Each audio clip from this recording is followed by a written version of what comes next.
السلام عليكم ورحمة الله وبركاته. ولا له وإذن سلامي انت يوتيوب كيغا كحران iyo inta hada kadib fiirsan doonta hadu ilaahay idmo waxaan aad ugu faraxsanahay oo raba inaan aad uga mahadnaqo walaalahayga Soomaaliyeed oo kommentiyaal qurux badan ii reebay ama maxaa dhihi jiray jacayl badan ay tusay inay taageero yihiin ama garabkayga soo wada istaagay oo maantay aan dhihi karo walaalaha way ku jecel yihiin idinkan aad ay u mahadsantihiin gabdhaha waxaan rabaa oo dhaheen walaasheen exercise-kii noo sii wad in ayagana u mahad celiyo maadaama aan waqti haynin laakiin waxaan rabaa in aan waqtigeyga aan la qaybsado oo walaalahayna inta caawin kara aan caawiyo aan motivation u sameeyo inay ayagoo hooyooyin ah iscaateyn karaan ama gabdha ah ama qofkii rabo inuu iscayiliyo ama iscaateeyo uu sameyn karo qof walba ay riidis u rumoobi karto insha Allah taasaan rabaa inaan idinku dhiirigeliyo idinkana waxaan rabaa inaan ka jawaabo maantay gabar ayaa isoo weydiisay mise gabdho badan suunka walaashii intay kasoo gadatay suunka aniga waxaan kasoo gatay naciim ahaan Amazon aan geliyay waist trainer ku qoraysa marka waist trainer ku qortid suuman badan ku soo baxayo waxa ku jiro mid xitaa ilaa iyo lugaha ku xiri kartid oo marka exercise sameynaysid ordaysid xiranaysa lugaha ilaa caloosha ku xiraysa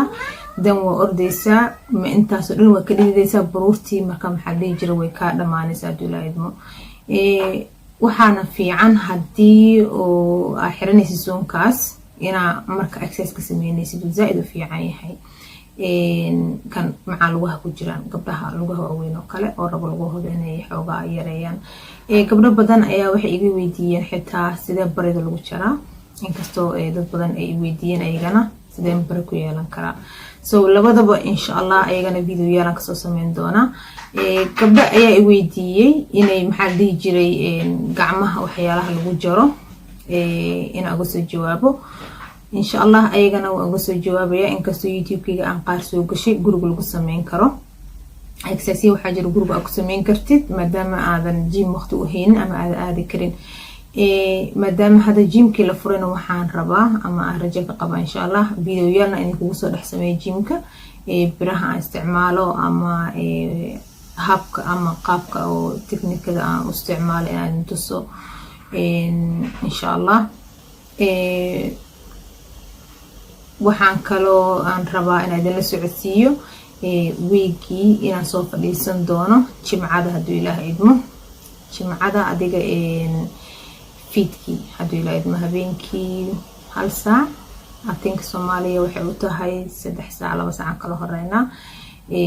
ma ogi adduunka kalena number idin soo qoraya online aan YouTube-kayga soo galaya markaan ka soo galo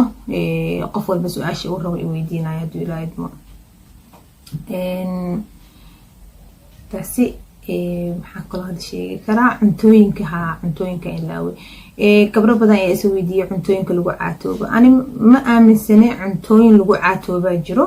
laakiin waxaa jirto cuntadaada caadiga adoo cunaayo inaad yareyn kartid cuntada yareynaysa and then waxyaalaha qaar iska ilaalinaysa inaad isku badisid caafimaad ahaan maadaama uu ku fiicneen sida sokorta saliida maxaa la dhahaa sokor saliid burka oo kale waxyaalahaas aad iska ilaalinaysa ina biyo badan cabtid korkaaga adan biyo jecleena jiro laakiin biyahaaga ina wax kale ku dari kartid liin dhanaan oo kale wax kale ku qasi kartid stiilna korkaaga biyo u helayo insha Allah taasna waan ka soo hadlayaa wixii aan ilaawin waa ilaawi wixii aan xasuustana waan ka hadla hadda insha Allah waxaan sameynayaa haduu Ilaahay idmo videoga ugu horeeyo waxaan soo galayaa jimcada soo socota haduu Ilaahay idmo waxaan soo galayaa habeenkii 1 saac inta ka horeysana waxaan sameynayaa inaan idin soo dhigo numberkayga haduu Ilaahay idmo oo WhatsApp ah sida ay kala soo xiriirtaan ama aad contact anaga u yeelan haduu Ilaahay idmo maadaama aan dadkii isu baahan yihiin oo waxa aan isleeyahay maantay ada successful ku noqda caatadaada gabdho walaalaha ahna ku motivate garay maxaa la dhahaa ku dhiirigeli inay maxaa dhihi jiray aygan sidoo kale sameeyaan wakaas khayr idinkaga tagay insha Allah السلام عليكم ورحمة الله وبركاته.